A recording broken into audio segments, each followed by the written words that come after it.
Back to our channel. నేను మీ మాధురి. స్నేహం ఎప్పుడు ఎలా ఉండాలి అంటే స్నేహం ఎప్పుడు కూడా అన్నీ చెప్పుకునేలాగా ఉండాలి. ఎందుకు అంటే ఎన్నో సమస్యలు, ఎన్నో అవరోధాలు మన లైఫ్ అనే జర్నీలో జరుగుతూ ఉంటాయి, ఎదురవుతూ ఉంటాయి. ఒకానొక టైంలో అసలు చేపులో చిల్లి గవ్వ ఉండలేని పరిస్థితి ఉంటుంది. ఇలాంటి సిచ్యువేషన్స్ అన్నీ కూడా తీసుకువెళ్ళి ఆఖరికి పేరెంట్స్తో కూడా చెప్పుకోలేము. ఎందుకు అంటే వాళ్ళు ఏదో మనల్ని అనేస్తారు, తిట్టేస్తారని కాదు. మనం ఎలాగూ బాధపడుతున్నాము, వాళ్ళని కూడా బాధ పెట్టడం ఎందుకు? మన పరిస్థితి ఇది అని తెలిస్తే మనం ఏదైతే సాధించాలని వెళ్ళామో వదిలిపెట్టి ఇంటిని, అవన్నీ నువ్వు చేయాల్సిన పని లేదు, ఇన్ని కష్టాలు అవసరమా, వచ్చేయి తిరిగి అని అన్నా అంటారు. లేదు అంటే అలా అనలేని వాళ్ళు కనీసం మన పరిస్థితిని చూసి వాళ్ళు ఇంకా బాధపడతారు. ఈ రెండు కారణాల వల్లే మనము చాలా విషయాలు పేరెంట్స్ దగ్గర దాస్తూ ఉంటాం అనమాట. కానీ ఒక్క ఫ్రెండ్ దగ్గర మాత్రం ఏది దాచలేము.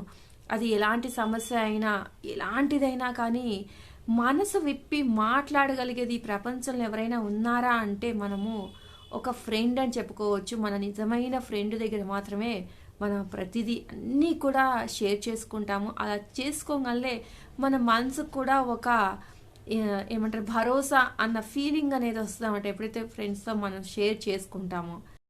కాబట్టి ఎప్పుడూ కూడా అన్నీ షేర్ చేసుకునేటువంటి ఫ్రీడమ్ కానీ ఆ చనువు కానీ ఒక ఫ్రెండ్ దగ్గర ఉన్నప్పుడు మాత్రమే మనం వాళ్ళ నిజమైన ఫ్రెండ్స్ అని ఫీల్ అవ్వగలుగుతాం అనమాట.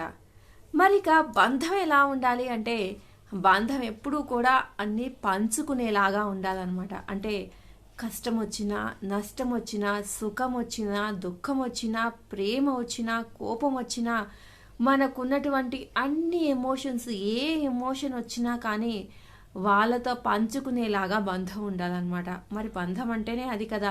ఒక బంధంలో ఇద్దరు మనుషులు కొనసాగుతున్నారు అని అంటే ఇవేవి కూడా వాళ్ళ మధ్య ఈ అన్ని ఎమోషన్స్కి సంబంధించినటువంటి అండర్స్టాండింగ్ అనేది లేకపోతే ఆ బంధం అసలు బంధమే అనిపించుకోదు, అదొక కమిట్మెంట్ అనిపించుకోదు. అది ఒక ఆర్టిఫిషియల్గా కలిసి ఉంటున్నారు, దానిలో ఎలాంటి ఎమోషన్ లేదు అని అనిపించుకుంటుంది అనమాట. ఎప్పుడైతే మనిషికి ఉండేటటువంటి ఈ ఎమోషన్స్ అన్నీ కూడా కలిసి ఆ బంధంలో ఉంటాయో అది నిజమైన బంధం అనిపించుకుంటుంది అనమాట. బంధంలో ఎప్పుడైతే ఈ ఎమోషన్స్ అన్నీ మిస్ అవుతాయో అప్పుడు ఆ బంధం కూడా ఎక్కువ కాలం నిలబడదు, అది టెంపరీ అని తెలుసుకోవాలన్నమాట మనమే. ఎందుకంటే ఎలాంటి ఎమోషన్ లేనప్పుడు ఏముంటుంది, ఒక ఆర్టిఫిషియల్గా ఉంటుంది అనమాట. ఏదో కలిసి ఉండాలంటే కలిసి ఉండాలి అని చెప్పేసి. కాబట్టి ఎప్పుడు కూడా ఒక ఫ్రెండ్ని ఎంచుకున్నా, ఒక బంధంలో మనం ఉండాలి అని అనుకున్నా ఇవన్నీ కూడా మన ఇద్దరి మధ్యన ఉన్నాయా లేదా అని ఒక క్వశ్చన్ మీకు మీరే వేసుకోవాలన్నమాట. అంటే ఫ్రెండ్షిప్ అనేది మారి ఒక్కొక్కసారి బంధంగా కూడా మారుతుంది.